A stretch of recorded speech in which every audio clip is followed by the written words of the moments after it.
श्री गणेशाय नमः। आत्मज्ञानामृत ग्रंथ के द्वारा जीवन की सार्थकता और सत्यता क्या है, इसे प्रदर्शित किया गया है। श्री गणेशाय नमः। श्री आत्मज्ञानामृत ग्रंथ समस्त धर्म ग्रंथों का सार, भाग 81। प्रभु के चरणों का ध्यान लगाने से तेरा अंतकरण अति निर्मल होगा।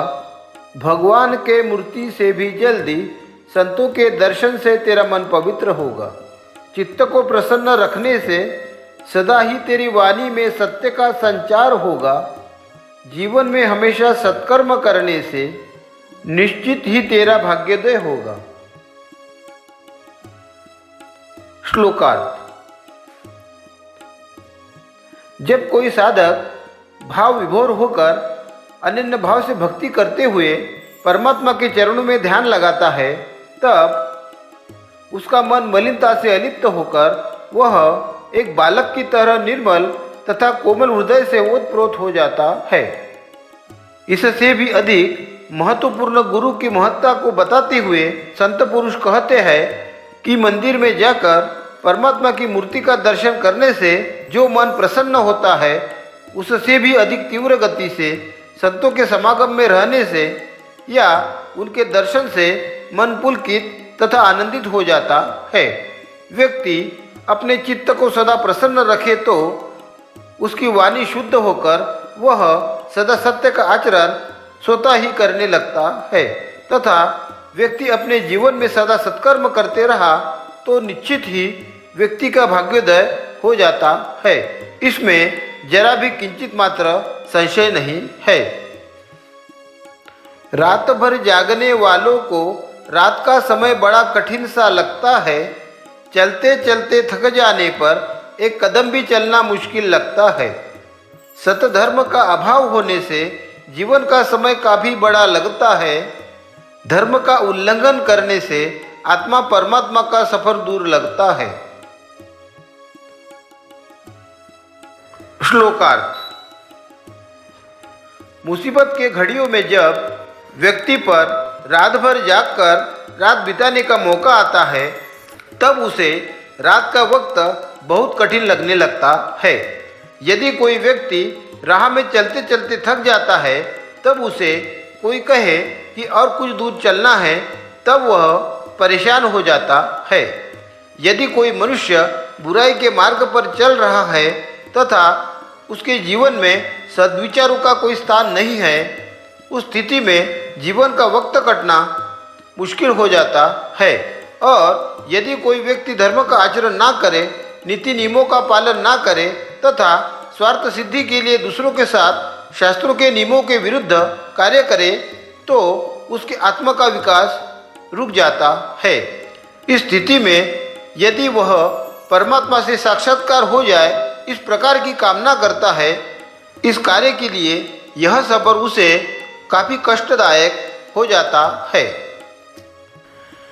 कर्म किए बिना व्यर्थ बैठने से भाग्य तेरा स्वयं बैठ जाएगा। कर्म किए बिना तू खड़ा रहे तो भाग्य तेरा खड़ा ही रह जाएगा। कर्म का पूर्ण त्याग करने से भाग्य तेरा सदा के लिए सो जाएगा। निरंतर सत्कर्म करते रहने से तेरा भाग्य अधिक प्रबल हो जाएगा। श्लोकार्थ। इस संसार में परमात्मा ने हर प्राणी को एक निश्चित कर्म करने के लिए भेजा है। इसलिए हम देखते हैं कि चींटी से लेकर हाथी तक प्रत्येक जीव जंतु निरंतर कार्य करते हुए नजर आते हैं। इसलिए संत पुरुष यहाँ पर कहते हैं कि हे मनुष्य, तू इस संसार में कर्म करता चल, क्योंकि कर्म किए बिना खाली बैठे रहने से तेरे भाग्य का भविष्य में होने वाला विकास रुक जाएगा। और यदि तू कर्म किए बिना सिर्फ कर्म को देखता हुआ खड़ा ही रहता है, तो तेरा भाग्य अवरुद्ध होकर खड़ा ही रह जाएगा। और यदि तू कर्म का पूर्ण रूप से त्याग करके कर्मों से मुक्त होने के बारे में सोचता है, तो तेरा भाग्य स्वयं ही सो जाएगा और इस प्रकार तेरा पतन हो जाएगा। इसलिए तू अपने जीवन में परमात्मा का आदेश समझकर निरंतर कर्म करता चल। इससे तेरे भाग्य का विकास बड़े तेज गति से होकर तू परमात्मा के परम पद को पाने का हकदार बनेगा। दूसरों के मर्म स्थान पर आघात हो ऐसे वचन आप कभी न कहना। अधर्म का साथ देकर तुम गलत मार्ग का कभी अनुसरण न करना। संत जनों की अवहेलना करके अपने भाग्य को कमजोर ना करना। ईर्ष्या क्रोध का अवलंब करके स्वयं का जीवन तू बर्बाद ना करना। श्लोकार्थ। मनुष्य को अपनी वाणी के द्वारा जीवन के कार्यकाल में ऐसे कटु तथा अशुभ वचनों का प्रयोग कभी भी नहीं करना चाहिए जिसके द्वारा दूसरे व्यक्ति के हृदय को तकलीफ हो, उसकी भावना का अपमान होकर वह आंतरिक वेदना से पीड़ित हो जाए। सज्जन व्यक्ति को अधर्मी लोगों की संगति करना छोड़कर सदा सम्मानित तथा प्रतिष्ठित व्यक्तियों के साथ रहने का प्रयास करना चाहिए। साथ ही हमेशा सत्य के मार्ग पर चलने का प्रयास करते रहना चाहिए। महान संत पुरुषों के शुभ वचनों पर अमल करके अपने भाग्य को मजबूत बनाने के लिए अथक प्रयास करना चाहिए और हर किसी के साथ व्यवहार करते समय ईर्ष्या तथा क्रोध का त्याग करके जीवन के उत्थान के लिए प्रयासरत रहना चाहिए। ऐश्वर्य उन्नति की चाह हो तो कर्म में दीर्घसूत्रता का त्याग करो। सत्यदान और क्षमा धैर्य का सदा अपने जीवन में अवलंब करो। इंद्रियों पर विजय हासिल करके पाप कर्म से खुद को मुक्त करो। आपत्तियों से लड़कर तुम अपने मन के सारे दुख दर्द दूर करो। श्लोकार्थ। जीवन के कार्यक्षेत्र में यदि कोई पुरुष तरक्की करना चाहता है तो उसे अपने कार्य करने की पद्धति को बदलना चाहिए। कार्य को धीमी गति से करने के बजाय उसमें तीव्रता का समावेश करना चाहिए।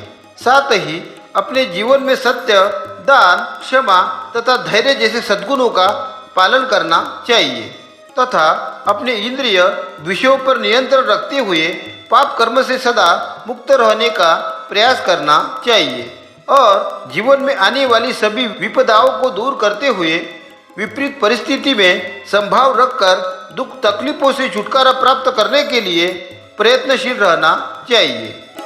परमात्मा की सृजन अवस्था का अनुभव प्राप्त करने के लिए आप सभी महानुभावों से विनम्र निवेदन है कि इस वीडियो को अधिक से अधिक लाइक और शेयर करें। धन्यवाद।